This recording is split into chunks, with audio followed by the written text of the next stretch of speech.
عاصمت احمد، ظاہر ایک طرف مشکل وقت ہے پاکستان تحریک انصاف پر اور یہ وقت تقاضا کرتا ہے کہ پارٹی متحد نظر آئے، مگر پارٹی ہر دوسرے معاملے پر تقسیم کا شکار نظر آتی ہے اور سوشل میڈیا پر باقاعدہ اس کا اظہار کیا جاتا ہے۔ اب سلمان اکرم راجہ تو قریب خیال کیے جاتے ہیں محترمہ علیمہ خان صاحبہ کے، یہ خبر آنا کہ ان دونوں کے درمیان اختلاف ہوا جس کے بعد وہ یہ کہہ رہے ہیں کہ آج ایک ایسی بات ہوئی ہے جس کی وجہ سے وہ کل اپنا عہدہ چھوڑ دیں گے، کیا ہو رہا ہے تحریک انصاف میں؟ جی بہت شکریہ شاہزیب۔ دیکھیے پاکستان تحریک انصاف کو باہر سے کبھی خطرہ اتنا نہیں رہا جتنا ان کو اپنی جماعت کے اندر سے خطرہ رہا ہے، اور اس کی بڑی وجہ یہ ہے کہ پاکستان تحریک انصاف کے اندر بہت سارے ایسے لوگ ہیں جو کہ پارلیمانی سیاست سے بالکل دور ہیں، لیکن اس کے باوجود جو کل یا پرسوں جو کمیٹی کا اجلاس ہوا اس میں 9-13 کی اکثریت تھی، یعنی 13 لوگ اس بات کے حامی تھے کہ ضمنی انتخابات سے بائیکاٹ نہیں کرنا چاہیے اور اس کے اندر جو ہے وہ حصہ لینا چاہیے۔ سلمان اکرم راجہ صاحب کا تعلق لاہور سے ہے، لاہور سے حماد اظہر صاحب الیکشن لڑ رہے تھے، وہ آج دستبردار ہوئے ہیں۔ ظاہر ہے کہ سلمان اکرم راجہ صاحب یہ چاہ رہے ہوں گے کہ لاہور سے بھی پاکستان تحریک انصاف جو ہے وہ الیکشن لڑے، اور ان کا بھی ایک امکان ہو سکتا تھا کہ وہ بھی اس کے اندر حصہ لیں، مگر اصل بات جو ہے وہ یہ کہ جو اب تک سامنے آئی ہے ذرائع کے لحاظ سے کہ وہ عمران خان صاحب نے جو احکامات دیے تھے، علیمہ خان صاحبہ انہی احکامات کو دہرا رہی ہیں، جبکہ سلمان اکرم راجہ صاحب جو کہ پارٹی کے سیکرٹری جنرل ہیں ان کا یہ کہنا ہے کہ انتخابات میں حصہ لینا چاہیے۔ اور آج جو انہوں نے ٹویٹ کیا ہے جس میں کہ انہوں نے کہا ایک ایسا واقعہ ہو گیا، تو ظاہر ہے کہ وہ ابھی تک جو ذرائع بتاتے ہیں کہ انہوں نے اس بات کے اوپر اعتراض کیا کہ پارٹی کی جو اکثریت ہے وہ اس بات کی حامی ہے کہ پارلیمانی جو سیاست ہے اس میں سے الگ نہ ہوا جائے، جس پہ علیمہ خان صاحبہ ان سے برہم ہوئیں یا ان سے ناراض ہوئیں، اس کی تفصیلات تو بعد میں آئیں گی، لیکن اصل بات یہ ہے کہ پاکستان تحریک انصاف کے اندر ایک بڑا گروپ ہے جو کہ یہ سمجھتا ہے کہ پاکستان تحریک انصاف کے جو فیصلے ہیں وہ غلط صورت میں ہیں اور غلط ہو رہے ہیں۔ عمران خان صاحب جیل میں ہیں، مگر جو فیصلے انہوں نے کیے ابھی تک، یعنی 2 فیصلوں کا آپ نے خود بھی ذکر کیا ہے کہ ایک تو محمود خان اچکزئی صاحب کا فیصلہ ہے اور اس کے اوپر بھی آپ دیکھیں کہ ان کو قائد حزب اختلاف نامینیٹ کیا، وہ پیغام بھجوایا گیا اور پارٹی کے اندر اس کے اوپر شدید بحث ہوئی، جس کے بعد جس کو مد نظر رکھتے ہوئے محمود خان اچکزئی صاحب نے نہ تو اس کو قبول کیا اس دعوت کو یا اس عہدے کو، اور نہ ہی انہوں نے اس کو مسترد کیا، کیونکہ وہ یہ سمجھتے ہیں کہ جس طرح سے پاکستان تحریک انصاف کی سیاست ہے کل کو کوئی بھی ہزیمت جو ہے وہ اٹھانا پڑ سکتی ہے، اور اسی وجہ سے آپ نے دیکھا کہ مختلف مواقع کے اوپر مختلف لوگ جو ہیں وہ دور ہٹے ہیں۔ اسی طرح سے یہ انتخابی سیاست کے حوالے سے بھی عمران خان صاحب جو ہیں انہوں نے فیصلہ کیا اور پارٹی نے الگ فیصلہ کیا، لیکن کیا اس کا مطلب یہ لے لیا جائے کہ پارٹی عمران خان صاحب کی ہدایات سے بالکل مختلف چل رہی ہے؟ تو میرا خیال ہے کہ ایسا نہیں ہے۔ عمران خان صاحب نے کچھ فیصلے اپنی سیاسی کمیٹی پہ چھوڑے تھے، اور جو فیصلے ان کے مقبول ہوتے ہیں وہ اس کو اون کرتے ہیں، جو ان کے فیصلے مقبول نہیں ہوتے یا الیکشن میں اگر کوئی خدا نہ خواستہ نقصان ہو یا ان کو شکست ہو تو وہ کہہ سکتے ہیں بڑے آرام سے کہ میں نے اس کو منع کیا تھا۔ علیمہ خان صاحبہ کا کیا ان کا اس وقت عہدہ ہے سیاسی جماعت کے اندر؟ ان کا سیاست کے اندر یا اس وقت پاکستان تحریک انصاف کے اندر کوئی بھی عہدہ موجود نہیں ہے، ان کے پاس کوئی بھی عہدہ نہیں ہے اس وقت سیاسی طور پر دیکھا جائے، اور ان کے احکامات جو ہیں ان کو وہ چاہتی ہیں کہ ان کے احکامات کو جو تسلیم کیا جائے یا پارٹی کے اندر منوایا جائے۔ تو ایک کشمکش ہے جو کہ پاکستان تحریک انصاف کو تقسیم کے اس دھانے پر لا کے کھڑی کر رہی ہے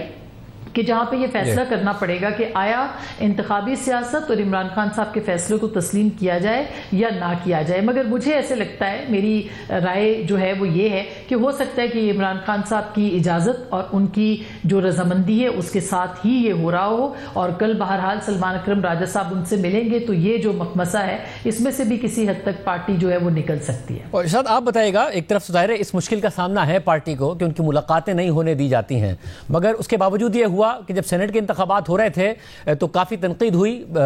علی امین گنڈا پور پر، دیگر لوگوں پر کہ جی انہوں نے اپنی طرف سے یہ نام دے دیے ہیں سینٹ کے، عمران خان صاحب نے نہیں اپروو کیے ہیں۔ جب علیمہ خان صاحبہ بہنیں مل کر آئیں تو انہوں نے کہا کہ میری بہن بتا رہی ہیں کہ ان کے سامنے تو یہ بات ہی نہیں کی عمران خان صاحب نے۔ پھر اب یہ والا معاملہ ہے، کیا پارٹی میں کچھ نہ کچھ کنفیوژن ہے، اونرشپ نہیں ہے، فیصلوں کی تقسیم ہے، ایک دوسرے کے خلاف سیاست ہے کیا؟ اور یہ جو سلمان اکرم راجہ صاحب کا معاملہ ہے یہ کیا ہوا ہے؟ بہت شکریہ شاہزیب۔ اس سے پہلے صرف ایک کامنٹ کرنا چاہوں گا کیونکہ آپ نے بھی اپنے انٹروڈکشن میں آج کے فیصلے کی بات کی۔ میں نے تفصیلی فیصلہ تو نہیں دیکھا، آئی تھنک ریٹن آرڈر نہیں آیا اب تک اس کا، لیکن جو اس سے پہلے فیصلے دیکھے اس میں ایک بات سامنے آئی تھی اور آپ نے بھی اس کو دیکھا ہے کہ چکری ریسٹ ہاؤس اور زمان پارک میں جو ایک کانسپریسی اکارڈنگ ٹو حکومت یا اس فیصلے میں جو لکھی ہوئی تھی کہ وہ تیار کی گئی تھی وہ یہ تھی کہ 9 مئی اگر عمران خان کو گرفتار کیا گیا تو کن کن فوجی تنصیبات پر حملہ کرنا ہے، اور پھر حکومت تو کہتی ہے کہ یہ تو بغاوت تھی یا میوٹنی تھی، جس کا بہرحال ان فیصلوں میں تو ذکر نہیں تھا، بٹ حکومت کا موقف یہ تھا۔ آج جو کیس کا فیصلہ ہے وہ رانا ثناء اللہ صاحب کے گھر کے اوپر اٹیک کا ہے، تو میری بھی بڑی دلچسپی ہوگی اس کے ڈیٹیل آرڈر میں دیکھنے کے لیے کہ کانسپریسی میں اگر یہ بات تھی کہ ہم نے فوجی تنصیبات پہ حملہ کر رہے ہیں، تو یہ جو گھر پہ حملہ ہوا ہے کیا یہ بھی اسی کانسپریسی میں تیار ہوا تھا سارا معاملہ کہ ہم نے رانا ثناء یا دیگر سیاست دانوں کے گھر پہ بھی حملہ کر رہے ہیں؟ آئی تھنک ایک تو ایک انٹرسٹنگ پارٹ ہوگا دیکھا ہے، کیونکہ اب تک جو بھی فیصلے آئے اس میں ہم نے بڑے انکنسسٹنسی دیکھی ہے۔ جہاں تک اس کنٹروورسی کا تعلق ہے، دیکھیں اس پہ تو کوئی شک نہیں، جو بات کر رہی ہیں آسماء صاحبہ بالکل درست ہے کہ جو اس وقت قیادت ہے ان کا کوئی سیاسی تجربہ نہیں ہے، اس میں سے کچھ تو ایسے لوگ ہیں جنہوں نے نہ پہلے سیاست کی ہے نہ پارلیمان کا حصہ رہے، تو وہ ان کی سیاسی اممیچورٹی تو نظر آتی ہے، لیکن کہیں نہ کہیں یہ ساری جو کنفیوژن اس وقت ہے یہ مینوفیکچرڈ بھی ہے۔ جیسے آپ نے خود کا ملاقات نہیں کرنے دی جاتی، بڑا سمپل ہے، کل اگر سلمان اکرم راجہ بھی چلے جائے، فیملی ممبرز بھی چلے جائے، 5-6 لوگوں جن کو اجازت ہوتی ہے یا ملنی چاہیے اسلام آباد ہائی کورٹ کے آرڈر کے مطابق، تو پتہ چل جائے گا کہ عمران خان کی رائے کیا ہے۔ کیونکہ اس وقت پارٹی میں جو تقسیم ہے نا وہ ایک ٹرسٹ ڈیفیسٹ کی وجہ سے ہے، کیونکہ پہلے تو جو عمران خان صاحب کا اپنا ہینڈل ہے، ایکس ہینڈل، اس پر آیا کہ ہمیں حصہ نہیں لینا چاہیے، اور اگر حصہ لیا تو جن لوگوں کی یہ سیٹ تھی جو جیتے تھے ان کی پیٹ میں چھرا گھونپنے کے برابر ہو گئی ہے۔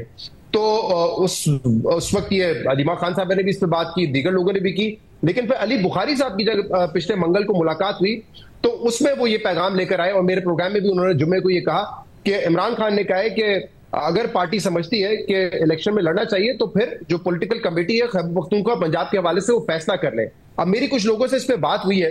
تو انہوں نے کہا ہے کہ دیکھیں ظاہر سی بات ہے اگر ایک نقطہ نظر جائے گا، علی بخاری صاحب ایک سوچ لے کے جائیں گے عمران خان صاحب کے پاس کہ پارٹی اس بات میں متفق ہے کہ ہمیں الیکشن لڑنا چاہیے، تو obviously عمران خان صاحب یہی فیصلہ کریں گے کہ ٹھیک ہے پھر آپ آپس میں ڈیسائیڈ کر لیں، تو ان کے پاس کوئی دوسرا موقف پہنچا ہی نہیں۔ یہ پارٹی میں کچھ لوگوں کی رائے ہے۔ باقی جو آج ہوا ہے اور جو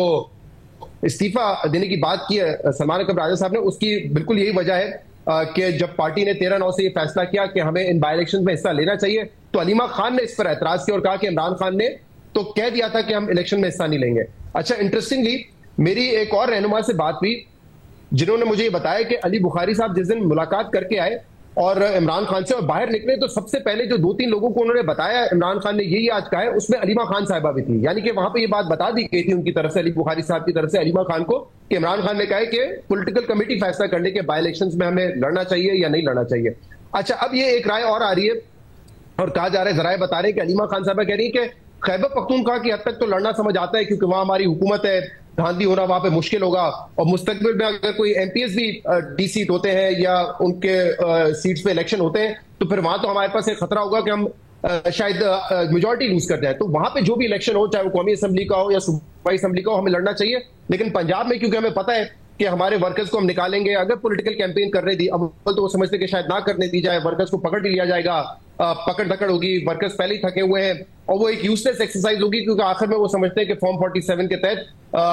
پی ٹی آئی کے لوگوں کو ہرا دیا جائے گا، تو وہ یہ کہتے ہیں اس ایکسرسائز کو کوئی فائدہ نہیں ہے۔ لیکن شاہزیب آپ نے بھی عمران خان کی سیاست جو ہے وہ دیکھی ہے بڑے لمبے عرصے تک، مجھے کوئی شک نہیں ہے کہ عمران خان نے یہ پہلے کہا ہو، مجھے نہیں پتا اس کے بعد علی بخاری صاحب کو کیا کہا ہے، لیکن اگر آپ دیکھیں 2008 کا الیکشن پہلے تو تمام پارٹیز نے کہا تھا، پی ایم ایل این نے بھی کہا تھا کہ ہم نہیں لڑیں گے، پی ایم ایل این نے آخر میں لڑنے کا فیصلہ کیا، لیکن عمران خان نے بائیکاٹ جاری رکھا۔ 2014 میں عمران خان نے اپنی پارٹی کو کہا کہ جتنے بھی ایم این ایز ہیں وہ نیشنل اسمبلی کا بائیکاٹ کریں گے، تقریباً 9 مہینے یا 12 مہینے ان کا بائیکاٹ یہ جاری رہا۔ پھر 2023 میں بھی عمران خان پرویز الہی جو چیف منسٹر تھے پنجاب کے، ان کی رائے کے اگینسٹ جا کے انہوں نے دونوں اسمبلیاں تحلیل کر دی تھی، خیبر پختونخوا اور پنجاب کی، جس سے یہ نظر آتا ہے کہ عمران خان صاحب کا یہ فیصلہ ہو سکتا ہے، ہوگا بلکہ، کیونکہ ٹریک ریکارڈ یہ ہے کہ وہ جب بھی سمجھتے ہیں کہ یار کچھ چیز ہمارے حق میں نہیں جا رہی تو ہم بائیکاٹ کی طرف جائیں۔ لیکن شاید آپ نے بھی دیکھا، ہم نے بھی دیکھا، آج تک کوئی جو انہوں نے جب اسمبلی چھوڑی نہ اس کا کوئی فائدہ ہوا، نہ کوئی جماعت جب بائیکاٹ کرتی ہے اس کا کوئی فائدہ ہوتا ہے۔ تو پارٹی میں یہ رائے اس وقت ہے کہ اگر ہمیں تھوڑی سی بھی پولیٹیکل سپیس ملے، کیونکہ ابھی تو ہم نہ ریلی نکال سکتے ہیں نہ جلسہ نکال سکتے ہیں، ہمیں تو 14 اگست کا ویٹ کرنا پڑتا ہے کہ 4-5 لوگ جو ہے وہ جھنڈا لے کے چلے جائیں، کیونکہ 14 اگست کو اوبیسلی بھیڑ اتنی ہوتی ہے کہ کوئی پکڑ دھکڑ نہیں ہوگی۔ لیکن اب وہ سمجھتے ہیں کہ اگر ہمیں یہ بائی الیکشنز میں ایٹ لیسٹ اپنی بات کرنے کا، سڑکوں پہ نکلنے کا، ایک ریلی یا کیمپین کرنے کا موقع ملتا ہے تو ہمیں اس کو ہاتھ سے نہیں جانے دینا چاہیے۔ تو یہ میجورٹی رائے ہے اور شاید یہی رائے علی بخاری صاحب لے کے گئے جس پہ عمران خان صاحب نے یہ کہا کہ ٹھیک ہے پھر پارٹی فیصلہ کر لے. ایک اور بات میں آپ کو بتاؤں, یہ تیسری مرتبہ ہم نے الطاف حسین صاحب کے تو کئی استعفے دیکھے تھے جو پارٹی ان سے واپس کروا دیتی تھی. سلمان اکرم راجہ صاحب کا بھی تیسرا استعفیٰ ہے. 26 نومبر کے بعد جو احتجاج ہوا اس کے بعد جو ہے سلمان اکرم راجہ اور دیگر لوگ جب پولیٹیکل کمیٹی کی میٹنگ میں تھے تو ذرائع بتاتے کہ وہاں پہ بشرا بی بی تھوڑی دیر کے لیے آئی اور انہوں نے بغیرت, بے شرم جیسے لفظ کا استعمال کیا, اور کہا جاتا ہے بغیرت انہوں نے کوئی 7 مرتبہ استعمال کیا تھا. تو اس کے بعد سلمان اکرم راجہ بڑے اپسیٹ تھے کہ ہم عزت سے سیاست کرنے آئے ہیں, ہم کوشش کر رہے ہیں کہ عمران خان صاحب کی رہائی کے لیے بڑا آگے بڑھ کے اپنی جو بھی قربانی دے سکتے ہیں وہ دیں, لیکن اس قسم کے الفاظ استعمال ہوں گے تو پھر وہ انہوں نے کہا کہ میں نہیں سیاست کر سکتا. اور فردوس شمیم نقوی صاحب نے بھی اس پہ اعتراض کیا تھا, تو وہ استعفیٰ تھا. پھر پچھلے ہفتے علی بخاری صاحب کے ذریعے استعفیٰ بھجوایا جو عمران خان نے ریجیکٹ کر دیا. اب یہ کہہ رہے ہیں کہ تیسری مرتبہ کل میں پھر عمران خان کو استعفیٰ دوں گا کل. اور اس سب میں اسما ظاہر خبریں آتی رہتی ہیں کہ حکومت اور اداروں کے تعلقات کے حوالے سے پھر اس کی کلیریفیکیشن بھی آتی رہتی ہے. لمبا عرصہ ہو گیا ہے عمران خان صاحب کی حکومت کو گئے ہوئے, تقریباً 3.25 سال ہو گئے, درمیان میں کیئر ٹیکر سیٹ اپ آیا, مگر سیٹ اپ اوور آل یہی چل رہا ہے. جب تردیدیں آتی ہیں تب بھی سوال اٹھتا ہے کہ کچھ نہ کچھ ہے شاید جس کی وجہ سے تردید آ رہی ہے. بہت اچھے تعلقات ہی چل رہے ہیں, مضبوطی سے چل رہے ہیں, یا کہیں نہ کہیں کچھ نہ کچھ ہے جہاں پر تحریک انصاف کے لیے روم بن سکتا ہے؟ دیکھیے میرا خیال ہے کہ جو سب سے امپورٹنٹ چیز ہوگی تحریک انصاف کے لیے وہ تو اگر کوئی ترامیم آتی ہیں تو ان کے لیے ایک اپرچونٹی, ایک ونڈو آف اپرچونٹی نکل سکتی ہے اگر 27ویں ترمیم آتی ہے. لیکن بہت بڑا اف ہے اس کے اوپر, کیونکہ یہ اگر مگر کی شکار اس وقت صورتحال ہوگی, کیونکہ عمران خان صاحب یا ان کی جو جماعت ہے, جیسے ابھی شہزاد بتا رہے تھے, ان کا پارلیمانی سیاست کے اندر کردار نہ ہونے کے برابر ہے. وہ یہ سمجھتے ہی نہیں ہے کہ پاکستان کی جو پارلیمان ہے وہ ان کو طاقت دے سکتی ہے اور وہاں پہ وہ اس پلیٹ فارم پہ اپنا جو رائٹ ہے وہ ایکسرسائز کر سکتے ہیں. میں آپ کو ایک چھوٹی سی اگزامپل دیتی ہوں کہ جنید اکبر پبلک اکاؤنٹس کمیٹی کے سربراہ ہیں, اور آپ دیکھیے کہ روز وہ ایک ایسی سٹوری نکالتے ہیں جو کہ ٹاک آف دا ٹاؤن ہوتی ہے, جو کہ میڈیا کی زینت بنتی ہے, اور حکومت کے اوپر ایک بہت اچھا ایک چیک جو ہے وہ اس اکاؤنٹس کمیٹی نے رکھا ہوا ہے. لیکن اگر اوور آل دیکھا جائے تو پاکستان تحریک انصاف کی جو عوامی سیاست ہے اور جو پارلیمانی سیاست ہے وہ کہیں نظر نہیں آتی. نہ تو عوامی مسائل کے اوپر کوئی معاملات ان کے سامنے آتے ہیں, نہ ان کے پارلیمانی سیاست کے اندر ان کی کوئی دلچسپی ہے. کتنی تقاریر ہوں, کتنے پوائنٹ آف آرڈرز ہوں, کتنے نقطہ اعتراض ہوں, کتنے سوالات ہوں, جو پارلیمنٹ کی ایکسرسائز ہے جس کے ذریعے سے وہ حکومت کی کارکردگی کو چیلنج کر سکتے ہیں, وہ ہمیں کہیں پر دکھائی نہیں دیتے. تو ایک تو شروع سے یعنی 2014 نہیں 2002 سے ہم عمران خان صاحب کو پارلیمنٹ میں دیکھ رہے ہیں, اور ان کی جو کارکردگی بطور ایک واحد جو رکن اسمبلی تھے وہ بھی کوئی خاص نہیں تھی. انہوں نے کبھی لیجسلیشن نہیں کی, کبھی اس میں حصہ نہیں بنے, مگر بہت کم بنے. لیکن اس کے بعد آپ دیکھیں کہ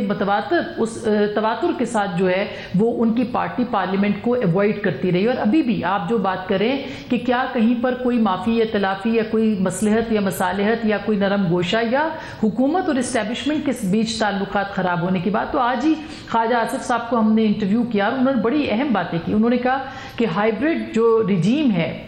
وہ ڈیلیور کر رہا ہے, اور انہوں نے کہا کہ یہ نظام اسی طرح سے چلے گا. یعنی اور انہوں نے یہ بھی کہا کہ اس وقت آئیڈیل ریلیشن شپ ہے بٹوین اسٹیبلشمنٹ اینڈ گورنمنٹ. تو گورنمنٹ کو دیکھا جائے جب تک عمران خان صاحب کی دشمنی ہے اسٹیبلشمنٹ کے ساتھ تب تک اس حکومت کو کوئی خطرہ نہیں ہے. جہاں تک 27ویں ترمیم کی بات ہے, یا اس کو دوسرے لفظوں میں کہہ دیں NFC ایوارڈ جس کی تشکیل ہو گئی ہے, اس کے اوپر اعتراضات اور تحفظات موجود ہیں, اس کے اندر 2-3 فارمولاز کے اوپر کام ہو رہا ہے. لیکن دوسری طرف جو یونٹس یا انتظامی صوبوں کی بات ہو رہی ہے اس سے زیادہ ڈیولیوشن کے اوپر کام ہو رہا ہے. اور پنجاب کے اندر بلدیاتی انتخابات کی سنوائی ہے جو کہ بہت جلد ہوگی. پاکستان مسلم لیگ نواز کے لیے 2 بڑے چیلنجز ہیں. ایک یہ ضمنی انتخاب جس میں کہ ان کو جیتنا ہے, اور جو نواز شریف صاحب نے ابھی چیئر کی ہیں میٹنگز, اس کے اندر انہوں نے یہ چیلنج اپنی تمام جماعت کو بھی دیا ہے جو ہمارے ذرائع بتا رہے ہیں. اور دوسرا چیلنج ان کے لیے بلدیاتی انتخاب ہوگا جس کا مارکا پاکستان مسلم لیگ نواز پنجاب میں مارنا چاہتی ہے. یاد رہے کہ صرف پنجاب ہے جہاں پہ بلدیاتی انتخابات یا سیٹ اپ اس وقت موجود نہیں ہے, اور اگر یہ مارکا PMLN مان لیتی ہے اور یہ ضمنی انتخاب جیت جاتی ہے تو پھر یقینی طور پر ایک بہت بڑا ان کے پاس جو پاپولیرٹی گیج کرنے کا ایک انسٹرومنٹ ہے وہ ان کے پاس آ جائے گا. اور ان دو چیزوں کے اوپر پولیٹیکلی پاکستان مسلم لیگ نواز کام کر رہی ہے. اس کو اگر مقابلہ کیا جائے عمران خان صاحب کی جماعت کے ساتھ, اور PTI نے جس طرح سے واک اوور دینے کی کوشش کوشش کی ہے حالیہ انتخابات کے اندر، وہ ان کے لیے آپ دیکھ سکتے ہیں کہ ان کی جو اسٹریٹجی ہے یا پالیسی ہے وہ کس قدر اس معاملے کے اوپر کمزور ہے کہ وہ لوگوں کو ثابت کریں کہ آج بھی وہ بہت کامیاب ہیں، مقبول ہیں، اور ان انتخابات میں بھرپور حصہ لیں جہاں پہ ان کے لیے ایک ونڈو آف اپرچونٹی بن سکتی ہے کہ وہ جا کے عوام کے ساتھ بات کریں، عوام کو ڈیل کریں اور عوام کے ذریعے سے جو ہے وہ اپنا اثر و رسوخ بنائیں۔ شاید آپ بتائیے گا، تحریک تحفظ عین پاکستان کے پلیٹ فارم سے کم از کم جو مصطفیٰ نواز کھوکر صاحب ہیں انہیں لگتا ہے کہ کوئی نہ کوئی اوپننگ آئے گی، 27ویں ترمیم کی مد میں ہو، NFC ایوارڈ کے اس میں ہو، وہاں پر ہم کیپٹلائز کر سکتے ہیں، اور کوئی سب کچھ بہت اچھا ہے نہیں اس وقت۔ آپ کو لگ رہا ہے کہ جس آئیڈیل ریلیشن شپ کی بات خواجہ آصف صاحب کرتے ہیں ویسا ہی ہے، یا یہ ریلیشن شپ چل ہی اس اختلاف کی وجہ سے رہا ہے جو اسٹیبلشمنٹ اور عمران خان صاحب کے درمیان ہے، اور اوپننگ کی جو امید ہے مصطفیٰ نواز کھوکر صاحب کی وہ واقعی نظر آتی ہے؟ کیونکہ آپ نے بھی ان مختلف جو موضوعات ہیں اس پر انٹرویوز بھی کیے، شو بھی کیا۔ جی، وہ خواجہ آصف صاحب نے جو ہائبرڈ رجیم کے حوالے سے بات کی اس پر میں بعد میں آتا ہوں، لیکن ہاں NFC 27ویں ترمیم صوبے بننا یہ ٹاک آف دا ٹاؤن ہے پچھلے 2-3 ہفتے سے۔ آپ دیکھ رہے ہیں بزنس مین بھی بات کر رہے ہیں، علیم خان صاحب کہہ رہے ہیں جو فیڈرل منسٹر ہیں ہر صوبے میں مزید 3 صوبے بنا دیں، فیصل واڈا صاحب بھی یہی کہہ رہے ہیں۔ پھر یہ بھی کہا جا رہا ہے کہ پروونشل فائنینشیل کمیشن ہونا چاہیے، یعنی کہ صوبوں کو تو وسائل مل جاتے ہیں، صوبوں سے نیچے ڈسٹرکٹ لیول پہ لے کے جاؤ۔ میرے خیال سے یہ صوبے بننے والی بات اور نچلی سطح پہ فنڈز منتقل کرنے والی بات، یہ دونوں اسموک سکرین ہے۔ اصل میں یہ ہے معاملہ جس پہ میرے خیال سے احسن اقبال صاحب اور دیگر لوگ بڑے ووکل ہیں کہ وفاق کے پاس وسائل نہیں بچتے، ہمیں NFC کو اس طریقے سے چینج کرنا ہے کہ کچھ یا تو وسائل واپس منتقل کیے جائیں صوبوں سے لے کر وفاق پر، یا پھر صوبے کچھ ایڈیشنل ذمہ داریاں لے لیں، یعنی کہ جب ڈویزبل پول میں یہ پورا ٹیکس جاتا ہے اس سے پہلے آپ ڈیفنس بجٹ کو نکال لیں تاکہ اس کا برڈن جو ہے وہ صوبوں کے ساتھ ساتھ وفاق بھی شیئر کرے۔ اس قسم کے پروپوزلز وفاق چاہتی ہے کہ صوبے مان لیں۔ اب میری پیپلز پارٹی کے کچھ لوگوں سے بات ہوئی تو انہوں نے کہا کہ دیکھیں کنال کے معاملے پہ بھی آپ کہہ رہے تھے کہ جب وفاقی حکومت نے اور مقتدرہ نے فیصلہ کر لیا کہ بننے ہیں تو آپ سب کہہ رہے تھے کہ بنیں گے، لیکن بلاول صاحب نے پوزیشن لی، اسٹینڈ لیا، نہیں بنے۔ تو یہ NFC ہمارے لیے اس سے زیادہ بڑا ایشو ہے، بلکہ اس کے برعکس پوزیشن لے چکے ہیں بلاول صاحب کہ صوبوں کا جو اختیارات اب کیونکہ ان کے بڑھ گئے ہیں 28ویں ترمیم کے بعد، ان کو وسائل مزید اور ملنے چاہیے۔ تو یہ ایک ایسا ایشو ہے جس پہ پھر ہمیں ایگزیکٹلی پتہ چلے گا، کیونکہ دیکھیں اگر ہم نے یہ دیکھنا ہے کہ ملک کا فائدہ کس میں ہے تو ایک بیلنس ہونا چاہیے نا وفاق اور صوبوں کے درمیان۔ یہ نہیں ہو سکتا کہ صوبوں کا آٹونومی جو ہے وہ ختم ہو جائے، یہ بھی نہیں ہو سکتا کہ وفاق بالکل کمزور ہو جائے۔ تو اگر ہم نے ایک بیلنس اور دونوں ایک ایسا فارمولا نکالنا ہے جس میں دونوں جو ہے وہ اسٹرانگ رہے، تو اس حوالے سے پھر میرے خیال سے جو خواجہ آصف صاحب کہہ رہے ہیں کہ ہائبرڈ رجیم ہے اور یہ ملک کی مفاد میں ہے، تو پھر وہ نظر بھی ہمیں آنا چاہیے نا کہ کوئی ایسی چیز نہ ہو کہ بہت ہی زیادہ یا تو صوبوں کے فیور میں ہو یا وفاق کے فیور میں ہو۔ اور اسی لیے دیکھیں ٹیسٹ کیس کیا ہوگا، اگر خواجہ صاحب سمجھتے ہیں کہ 2/3 میجورٹی بھی ہے، فوج بھی ہمارے ساتھ ہے، ہائبرڈ رجیم میں اب ہے، تو کون سے فوائد ہیں؟ کیا جس طرح ایک سیاسی پارٹی آتی ہے day to day fire fighting کرتی ہے وہی کرنا ہے سیٹ اپ نے نون لیگ کی حکومت نے، یا اس سے بڑھ کے کرنا ہے؟ اصل مسائل کیا ہیں شاہزیب صاحب؟ ہم بات کرتے ہیں رومن امپائر کے دور سے بڑا سمپل سا تھا کہ اسٹیٹ اسی طرح چلے گا، اسٹیٹ کی ذمہ داری ہوگی کہ وہ ٹیکس سب سے اکٹھا کرے اور لوگوں کو تحفظ دے۔ آج تک اس ملک میں ہم ایک ایکویٹیبل طریقے سے ٹیکس نہیں اکٹھا کر سکتے۔ کیا یہ پرابلم خواجہ صاحب اشور کرتے ہیں کہ جب ان کی حکومت ختم ہوگی حل ہو جائے گا؟ ہم نے کلائمیٹ چینج پہ دیکھا ہے کہ کوئی ہماری انٹیگریٹڈ پالیسی نہیں ہے، ہر صوبہ اپنی بات کرتا ہے، ہر شہر اپنی بات کرتا ہے، پتہ نہیں کیا ہوگا۔ ورلڈ بینک کہتا ہے کہ 18 سے 20% GDP آپ کی گر جائے گی۔ پھر آپ کے جو NFC جیسے ایشوز ہیں، آپ کے جو ایڈمنسٹریٹو بیسس پہ مزید اگر صوبے بننے چاہیے، جیسے ہم نے دیکھا انڈیا میں، بنگلہ دیش میں، افغانستان میں بن گئے، ہر جگہ بن گئے، ہمارے نہیں بنے۔ کیا یہ ریفارمز بنیادی جو اسٹرکچرل ایشوز ہیں ان کو آپ درست کر سکتے ہیں؟ اگر نہیں کر سکتے تو پھر میرے خیال سے فائر فائٹنگ کرتے رہیں گے، وہ تو کوئی بھی حکومت آتی ہے کرتی رہتی ہے۔